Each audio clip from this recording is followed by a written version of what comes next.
Hello, this is Tom. Thank you very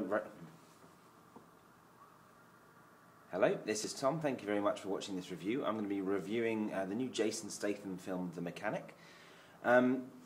Firstly, just remember you can follow me on Twitter at @TheRealTomTom, and I'll also put up, like I do every time, a list of all the websites that I'll post this to, and you can watch it there if you're not watching this on YouTube.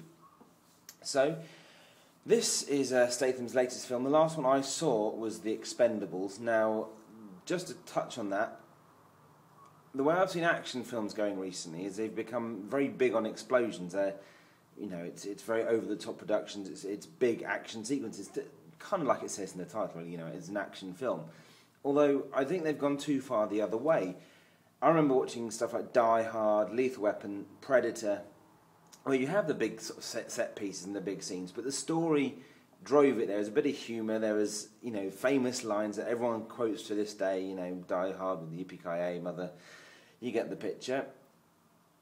And I don't think action films recently have had that kind of level of it. What they've done is, like with The Expendables, they're kind of playing on these sort of big name stars and almost playing back jokes to what they did when they were younger, when they first started. I mean, Cop Out, the new Kevin Smith film. And now I know it's a comedy and it's not an action film.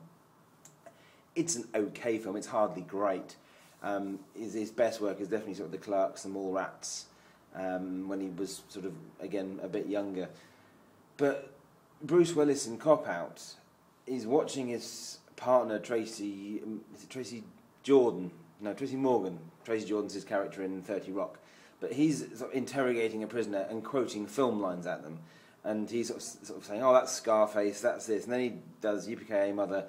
And he goes, oh, I don't think I recognise that. And again, obviously it's a comedy and deliberately playing that kind of cards to it.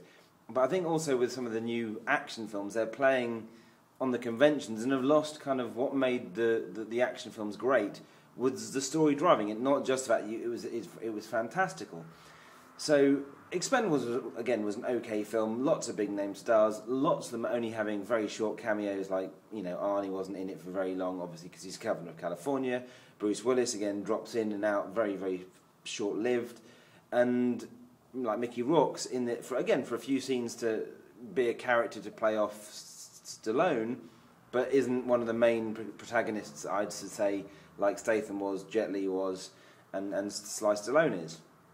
So this one, The Mechanic, which is obviously the one I'm actually reviewing, has, I think, gone back a bit. It has some heart to the film. There's a dilemma that's played sort of near the beginning that you kind of, no, you can't say relate to. He's a hitman, but you feel his dilemma of having to take this one person out, because initially you see how sort of great a hitman he is and the preparation that has to go into something to make it look, like an accident, or how to make it not look like a hit.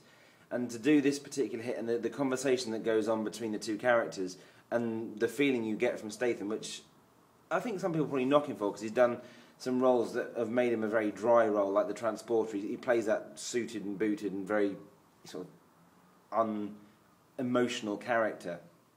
And I think he can do it, and I think he should start to try going back to stuff like Snatch and Lock, Stock. And again, he's not necessarily the most characterful person, but you really relate with him in Snatch, and you really relate to him in Lock, Stock, and it's played well. And I know, then again, not action films, but I think he can do well, and this action film does that for him. I think it is a good film. It does what it says on the tin. It's nothing new and not breaking any molds, but it is a good film that I think everyone can get behind, and then everyone can watch.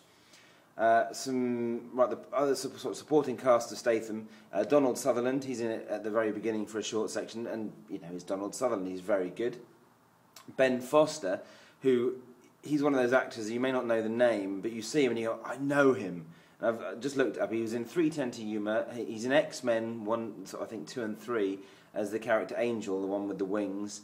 And he's fantastic. I think he's going to be a very, very good actor and open to lots of roles, because like the ones I've mentioned, he plays different parts very well. And in this one, he plays sort of the troubled son of Donald Sutherland exceptionally well. You really sort of see him going through this anguish, and I think he almost, for me, makes the film.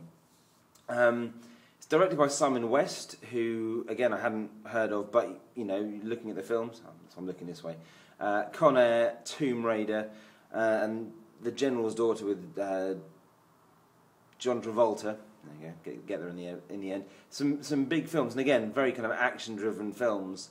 And again, I enjoyed all of those films. Tomb Raider, again, wasn't exactly great, but I enjoyed it. Con Air had some funny moments. Steve Buscemi was awesome in that. Again, Simon West is, I think, a very competent, very good director of this kind of genre. And he's done a few TV pilots that I hadn't realised he'd done. And again, one of them I hadn't seen, which was The Cape, but there was one which I had. I haven't got that written down, but I thought that was very, very good. So the premise, obviously, Jason Statham is a hitman. He has an apprentice that he is starting to train. It's a very cleverly sort of written story, and again, I don't want to spoil too much of it because it does do it quite well on how it's put together. The bit that kind of annoyed me about the film is it's kind of skipped over kind of the training side of it between him and the apprentice. You know that Statham's good from the beginning. You see that it's explained of, you're my best ever sort of apprentice from him and Donald Sutherland.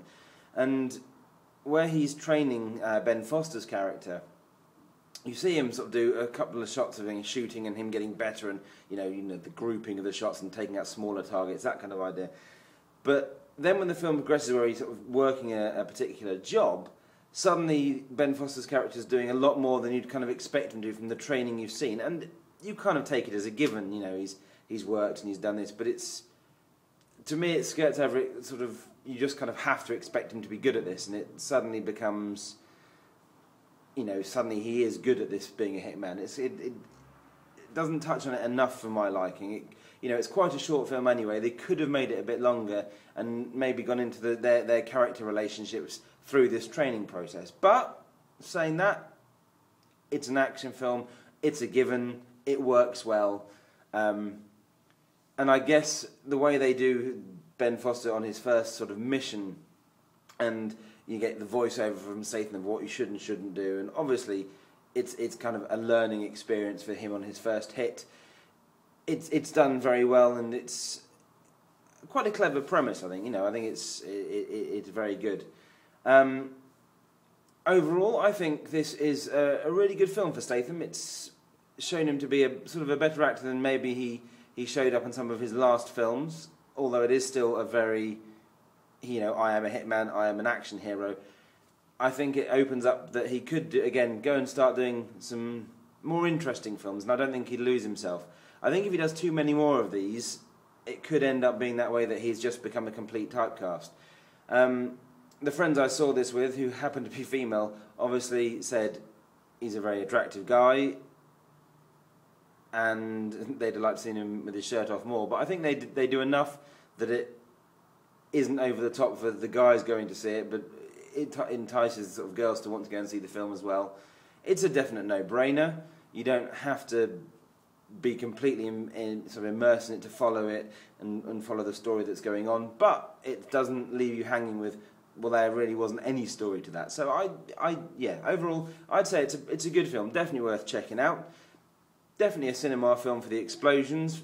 Definitely avoid the 3D. We didn't see it in 3D, we saw it 2D. Doesn't need 3D if there is a 3D version. I'm not even sure there is, but it is it's perfectly good film in 2D.